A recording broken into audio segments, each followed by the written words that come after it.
obligasyon ko sa'yo. Bayad ka para bumoto sa akin.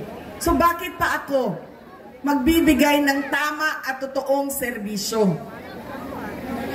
Kami doon sa syudad ng Davao, hindi kami naglalagay kailanman ng budget na pambili ng boto. Alam mo anong nangyayari sa Davao? Yes, ma'am. Ang mga taga-Marawi, nasa Isla Verde, nasa Boulevard, boboto sila sa umaga sa Davao City. Dahil boboto sila para sa mga Duterte. Tapos, babiyahe sila papuntang Marawi, Maguindanao, Cotabato City dahil boboto sila para sa bayaran doon. Diba? Truck-truck kayo na bumabiyahe panahon ng halalan para kumuha ng pera sa mga kapitbahay. Mga flying voters, ilang beses ko na yan sinabi sa COMELEC. Kailangan automated ang listahan ng mga tao. Dahil kung hindi ninyo ginawa yan, at hindi niyo biometrics yan, ganyan lagi ang kultura ng ating halalan. Boboto dito, lilipad sa Bulacan, boboto doon, tatanggap. Ganyan sa amin. Hindi kami nagbibigay. Boboto sila, sa umaga, babiyahe sila, tapos boboto sila doon, sa kapitbahay namin. Doon kasi may bigayan ng pera. Yan ang nangyayari sa atin. Sabi ko nga, walang problema. Kunin natin ang pera, pero pag-isipan natin ang ating mga leader. Dahil yan ang kinabukasan. Yan ang magdadala sa atin sa tama o maling kinabukasan ng ating bayan. Alam niyo, masakit sa akin yung pagbibili ng boto. Dahil nga, nawawala yung respeto ng tao sa isa't isa. Nagiging transaksyon. Mahalin mo ako, bayaran kita. Pag hindi mo ako bayaran, hindi kita mamahalin. Nagiging transaksyon ang ating mga relasyon sa ating mga kababayan. At masakit sa akin dahil sino ba at kaninong boto ba ang binibili ng mga politiko? Sa mga mayayaman ba?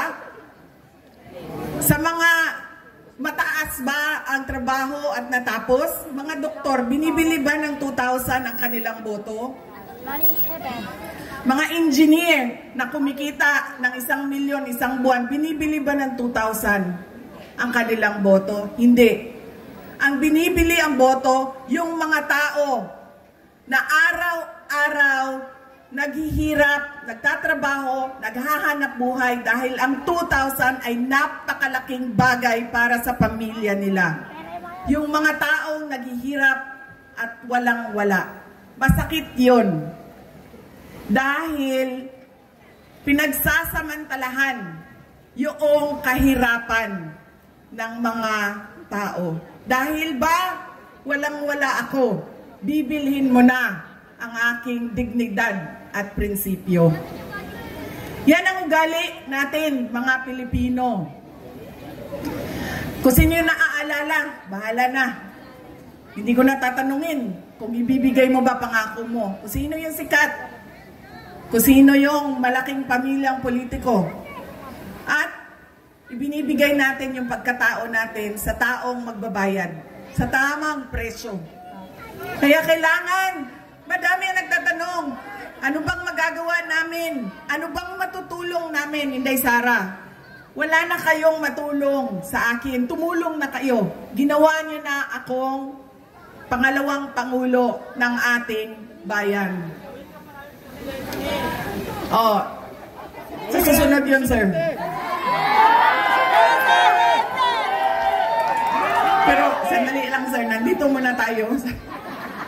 Huwag niyong kalimutan, hindi ako kandidato. Botante ako ngayong eleksyon na ito. Nagpapaalala ako sa inyo kung ano yung dapat gawin natin. Baguhin natin ang ugali natin sa pagboto ng mga kandidato. Ilang araw na ako umiikot sa iba't ibang lugar sa Visayas. Baka dahil naging 20 pesos yung bigas doon, dahil umikot ako doon, galing ako sa Samar, Leyte. Ngayon lang ako napaisip pa. Oo nga eh. Bukas 20 na yung bigas ninyo dito kasi dumaan sila. Salamat kayo sa akin! Ngayon lang ako napaisip na na. Galing ako sa Samar, Leyte, Cebu, Negros, Bacolod, Negros Occidental. Lahat ng madaanan ko, Manila, Quezon City, nagtatanong, kamusta na ba si dating Pangulong Rodrigo Duterte? Ang dami ng mga hindi ko kilala, nagsasabi, ikamusta mo kami kay President Duterte? Kahit hindi kami magkakilala, mga kababayan natin, kung saan-saan. Okay lang po si Pangulong Duterte. Wala naman po siyang problema sa sakit. Ang kanya lang ay hindi siya marunong sa gawaing pambahay. Hindi siya marunong maglaba, hindi siya marunong magluto, at hindi siya marunong maglinis ng kanyang kwarto. At isa pa doon, siya ay may edad na, 80 years old, si Pangulong Duterte. Ano sa daw?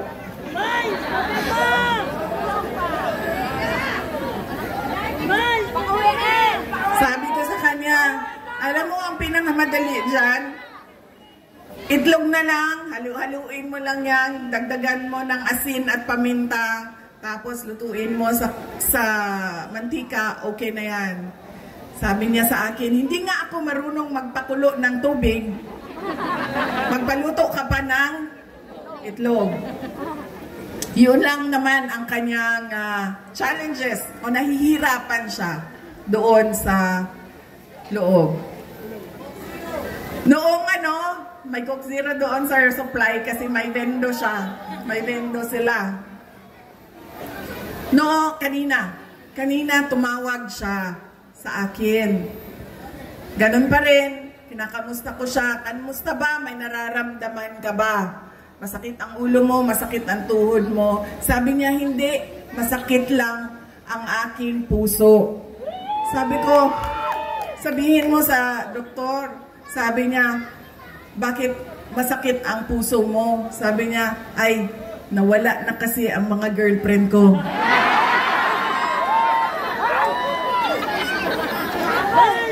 Sabi ko, ay, naku, huwag ka mag-alala. Dahil may 2 girlfriend dyan sa labas ng kulungan, nag-aaway, nag-aantay na lumabas ka. Tapos sabi niya sa akin, sumali ba sa away ang nanay mo? Sabi ko sa kanya, ay naku, wala na siyang pakialam sa'yo. Yan po ang update kay Pangulong Duterte. Sabi niya kanina, kailan mo ba ako ilalabas dito sa detention center? Sabi ko sa kanya, relax ka lang dahil mamayang gabi meron kaming meeting doon sa distrito ni Joel Chua.